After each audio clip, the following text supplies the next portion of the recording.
Hello everyone, आज इस video में हम सॉल्व करेंगे एनसीईआरटी क्वेश्चंस जो कि बेस्ड होंगे क्लास 10 हिंदी की बुक क्षितिज भाग 2 का पार्ट सेकंड या कहीं काव्य खंड का दूसरी काव्य जो है राम लक्ष्मण परशुराम संवाद, जो कि जिसके राइटर हैं तुलसीदास जी, या फिर जिन्होंने ये पूरा संवाद लिखा है वो उसके राइटर हैं तुलसीदास जी। ओके, तो फिर बिना किसी देरी के स्टार्ट करते हैं। मैं हूं आदर्श और आप देख रहे हैं ऑल इन वन। ठीक, तो फिर स्टार्ट करते हैं। जो फर्स्ट क्वेश्चन हमारी स्क्रीन पर है कि परशुराम ने क्रोध करने पर लक्ष्मण के धनुष के टूट जाने के लिए कौन कौन से तर्क दिए हैं। हमें ये बताना है कि परशुराम ने क्रोध करने पर, जब परशुराम ने क्रोध करा तो जो लक्ष्मण है उन्होंने क्या क्या तर्क दिए हैं उसके ऊपर, मतलब कौन कौन से तर्क प्रस्तुत करें। ठीक है, तो यही हमें बताना है। ठीक, श्री राम ने इसे नया और मजबूत समझकर सिर्फ छुआ था, परंतु धनुष वह बहुत पुराना था और कमजोर होने के कारण उनके हाथ लगाते ही टूट गया। मतलब कि जो धनुष था वो बहुत ही पुराना था, जिसकी वजह से श्री राम के हाथ लगाते ही वो धनुष टूट गया। ओके, तो नेक्स्ट है कि बचपन में भी उन लोगों ने बहुत सी धनुष तोड़े हैं, पर परशुराम जी तब तो क्रोधित नहीं हुए। उनके कारण यह है कि सारे धनुष एक समान है, ना ये कोई अलग धनुष नहीं है, ना ही वो कोई अलग धनुष। जो धनुष उन्होंने तोड़े उसमें कोई अंतर है। ठीक, हमें ये धनुष साधारण धनुष लगा, उनको ये धनुष बिल्कुल साधारण धनुष लगा। इस धनुष के टूटने पर उन्हें कोई लाभ हानि नहीं दिखाती। मतलब जब इस धनुष का टूट जाने पर उन्हें ना कोई लाभ दिखा, ना ही कोई हानि दिखी। लाभ इसलिए नहीं दिखा क्योंकि कोई उससे फायदा नहीं हुआ इनके टूटने से। हानि इसलिए नहीं हुई क्योंकि कोई उस धनुष वैसे ही पुराना था जिसकी वजह से कोई उसका यूज नहीं था। ठीक, तो we have finished first question. Second question is, Parshuram ने के क्रोध करने पर राम और लक्ष्मण की जो प्रतिक्रियाएं हुई उनके आधार पर दोनों के स्वभाव बताने हमें। मतलब राम ने अलग तरीके से उसी चीज को मतलब उसको फेस करा और लक्ष्मण ने अलग चीज से उसको करा। ठीक, राम बहुत शांत और धैर्यवान है। राम बहुत शांति से बात करते हैं, धैर्य से बात करते हैं। परशुराम के क्रोध करने पर राम विनम्रता के साथ कहते हैं कि धनुष तोड़ने वाला कोई उनका दास ही होगा, कि धनुष जो तोड़ा है वो उनका कोई दास ही होगा। वे मृदभाषी होने का परिचय देते हुए अपनी मधुर वाणी के से परशुराम के क्रोध को शांत करने का प्रयास करते हैं। परशुराम के क्रोध शांत हो जाए इसका वो प्रयास करते हैं। ठीक है, अंत में आंखों से में संकेत करके लक्ष्मण को मना करने को, मतलब बोलने के लिए मना करते हैं। ठीक है, दूसरी ओर जो हमारे लक्ष्मण जी हैं उनका स्वभाव कैसा है, उग्र है, और वो हमेशा चंचल टाइप के थे लक्ष्मण जी। ठीक है, वह व्यंग करते हुए परशुराम को इतनी छोटी सी बात पर हंगामा नहीं करने के लिए कहते हैं। ठीक है, वे परशुराम के क्रोध की चिंता किए बिना अपशब्दों का प्रयोग न करने को कहते हैं। वह उनके क्रोध को अन्याय समझते हैं, इसीलिए पुरजोर विरोध करते हैं, सामने से विरोध करते हैं, फेस टू फेस विरोध करते हैं बिना किसी सोच समझ के। ठीक है, तो जो अब क्वेश्चन होंगे वो पेज नंबर 15 पर से हैं। ठीक है, एनसीईआरटी बुक से थे। ओके, तो लक्ष्मण और परशुराम संवाद का जो अंश आपको सबसे अच्छा लगा है उसे अपने शब्दों में लिखना है। मतलब ये हमें संवाद की भाषा में नहीं लिखना है, अब हमें अपनी भाषा में लिखना है। ठीक है, परशुराम जी ने कहा, शिव जी तो धनुष, मतलब इसमें आप कोई भी अच्छा लग सकते हैं। तो क्या कहते हैं, जो जब उनको कहते हैं गर्व वाला, गर्व में बच्चा मर जाता है, जब उस टाइम जो हंसते हुए लक्ष्मण जी बोलते हैं वो वाला आप लिख सकते हैं, या फिर जो आपको अच्छा लगे वो लिख सकते हैं। मुझे ये अच्छा लगा जिस तरीके से राम जी ने परशुराम जी से कहा मना करने के लिए। ओके, शिवजी का धनुष तोड़ने का दुस्साहस किसने किया है। ठीक, तब राम जी ने कहा, हे नाथ, इस शिवजी के धनुष को तोड़ने वाला अवश्य ही आपका कोई दास होगा। परशुराम जी कहते हैं, तो उन्होंने क्या कहा, सेवक वह होता है जो सेवा का कार्य करे, किंतु जो सेवक शत्रु के सामने व्यवहार करे, मतलब समान व्यवहार करे, शत्रु के समान व्यवहार करे, उसे तो लड़ना पड़ेगा, उससे तो लड़ना पड़ेगा। जिसने भी धनुष तोड़ा है वह मेरे लिए दुश्मन है, और तुरंत सभा से बाहर चला जाए, अन्यथा यहाँ उपस्थित सभी राजा मारे जाएंगे। जितने भी उपस्थित राजा हैं सभी मारे जाएंगे अगर वो इंसान बाहर नहीं आया तो। फोर्थ क्वेश्चन इज, परशुराम ने अपने विषय में सभा में क्या क्या कहा, निम्न पद्यांश के आधार पर लिखिए। हमें इस पद्यांश के आधार पर लिखना है। जब पद्यांश दे रखा है तो ये चीज में, ये जो चीज है उसी को देखना है हमें कि क्या कहना चाह रही है ये लाइन, ठीक है। बाल ब्रह्मचारी अति कोही, विश्व विदित शत्रुकुल द्रोही, भुजबल भूमि भूप विनु कीन्हा, विपुल बाद मही देवन दीनही, ठीक है। यहाँ तक ये कहना क्या चाह रहे हैं वो हमें अपनी लाइन में लिखना है। सिंपल इस पैरा को आपको एक्सप्लेन कर देना है। सहज बाहुभुज छेद निहारा, परसु बिलोकु महीप कुमारा, मातु पिता जनी सोच बस, कलसी महिष किशोर, गर्भ न के अभ्रक दलन, परसु मोर अति घोर। यार ये मुझे पढ़ना बहुत ही बेकार लगता है, बिल्कुल बेकार लगता है ये पढ़ना, ठीक। इसको वो एक्सप्लेनेशन है वो यह है कि परशुराम ने अपने विषय में ये कहा कि बाल ब्रह्मचारी है और अति क्रोधी स्वभाव के हैं। जो परशुराम जी हैं वो बाल ब्रह्मचारी हैं, साथ ही साथ वह एक अति क्रोधी स्वभाव के भी हैं। सारा संसार उन्हें क्षत्रिय कुल नाशक के रूप में जानता है। उन्होंने कई बार भुजाओं की ताकत से इस धरती पर क्षत्रिय राजाओं से मुक्त कराया है, ब्राह्मणों को दान दिया और धरती को ब्राह्मण को दान दिया, ठीक है। लक्ष्मण ने वे अपना फरसा दिखाकर कहते हैं, लक्ष्मण को अपना फरसा दिखाकर कहते हैं कि इस फरसे ने उन शस्त्र बाहों को काट डाला था। इस फरसे ने किसे काट दिया? सहस्त्र बाहु के बाहों को काट डाला था, ठीक है। इसीलिए वह अपने माता पिता का चिंतन ना करें, उनका फरसा गर्भ में पल रहे शिशुओं को भी नाश कर देता है। ओके, ठीक। तो fifth question on our screen is, Lakshman ने वीर योद्धा की क्या क्या विशेषताएं बताई हैं। अब जब जो लक्ष्मण ने जो विशेषताएं बताई हैं वो बतानी है, ठीक है। वीर योद्धा स्वयं अपनी वीरता का बखान नहीं करते, अपितु दूसरे लोग उसकी वीरता का बखान करते हैं। वीर योद्धा जो होते हैं वो कभी भी अपनी तारीफ खुद से नहीं करते, बल्कि उसकी वीरता को देख के दूसरे लोग उसकी तारीफ करते हैं, ठीक है। वे युद्ध भूमि में अपनी वीरता का परिचय साहस पूर्वक देते हैं, ठीक। वीर योद्धा शांत, विनम्र, क्षमाशील, धैर्यवान, बुद्धिमान होते हैं। योद्धा शांत होते हैं, विनम्र होते हैं, क्षमाशील, क्षमा देने लायक होते, क्षमा करते हैं, धैर्यवान होते हैं, बुद्धिमान होते हैं, ठीक है। वे खुद पर अभिमान नहीं करते, मतलब खुद पर एटीट्यूड नहीं झाड़ते हैं, ठीक है। वह दूसरों का आदर करते हैं, जो दूसरा है उनका भी आदर करते हैं साथ ही साथ, ठीक है।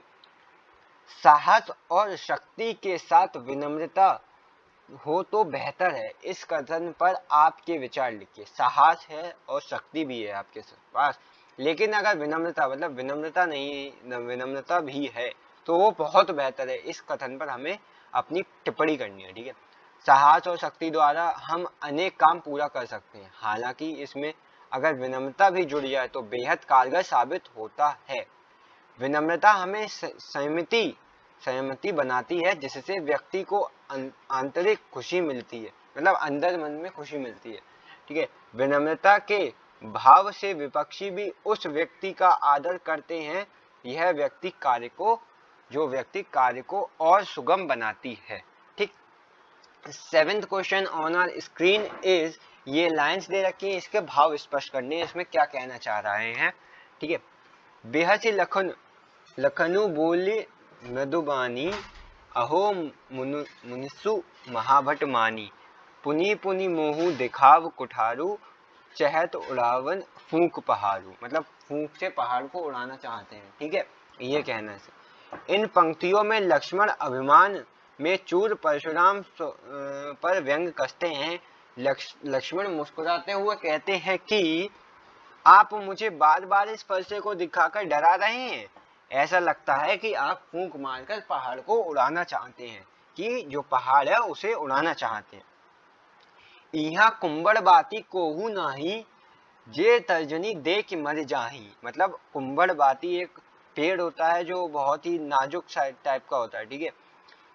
देख कुठारू सरासन बाना, मैं कुछ कहां सहित अभिमाना, ठीक है। इनका हमें भाव स्पष्ट करना है, ठीक है। इन पंक्तियों में लक्ष्मण ने परशुराम के अभिमान को चूर करने के लिए अपनी वीरता को बताया है। इन पंक्तियों में लक्ष्मण ने अपनी वीरता को बताया परशुराम का अभिमान चूर चूर करने के लिए।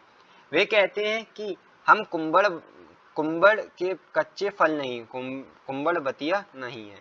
जो तर्जनी दिखाने, तर्जनी होता है जो इंडेक्स फिंगर होती है, तर्जनी का मतलब होता है इंडेक्स फिंगर दिखाने से, यानी वे कमजोर नहीं है।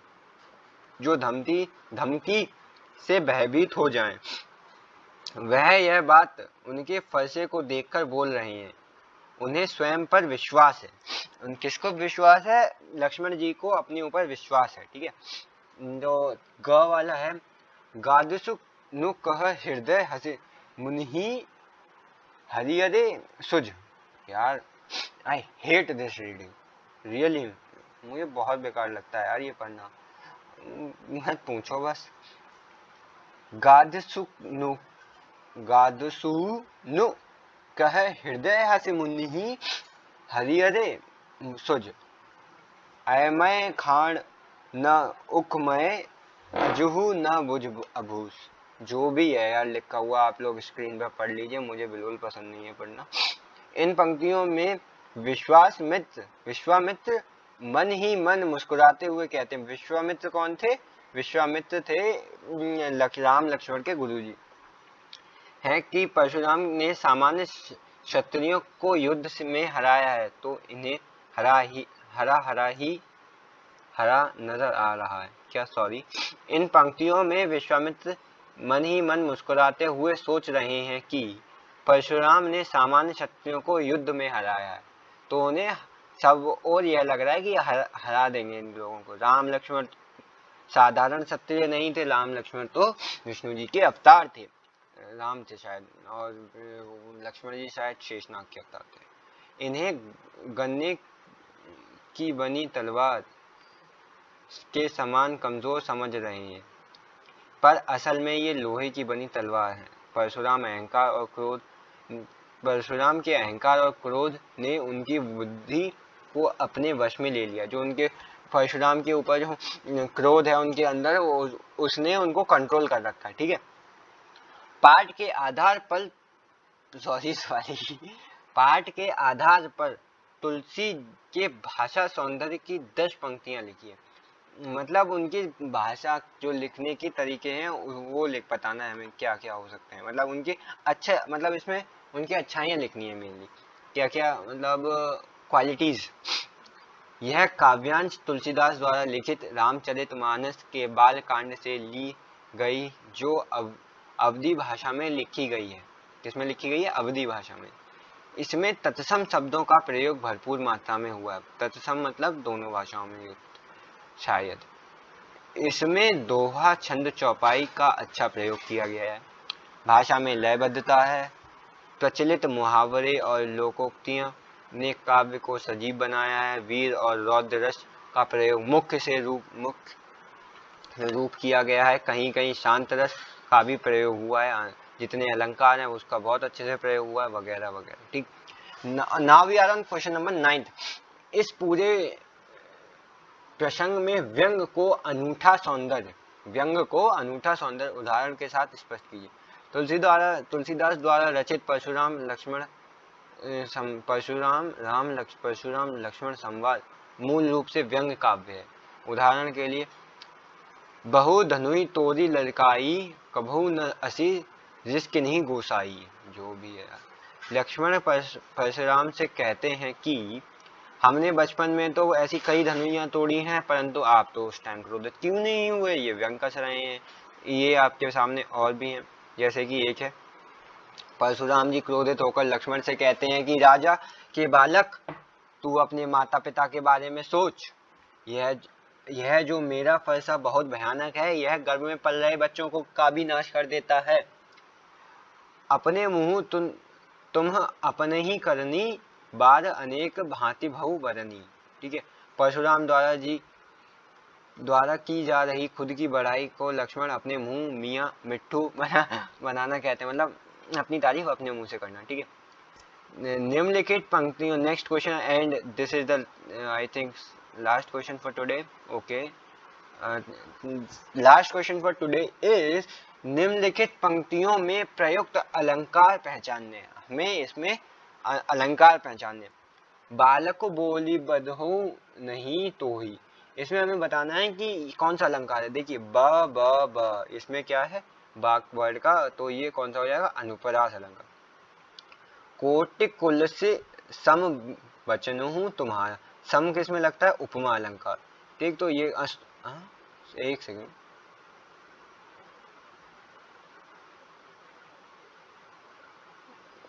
हाँ देखिए उसमें अनुप्रास अलंकार भी हो सकता है। कोटि कुलस, इसमें 2 बार रिपीट हुआ है सेम वर्ड, और अनुप्रास और उपमा दोनों हो सकते हैं क्योंकि सम यूज हुआ है। ठीक है, तुम तो कालू हाँक जनू लावा, बार बार मोही लगी बुलावा।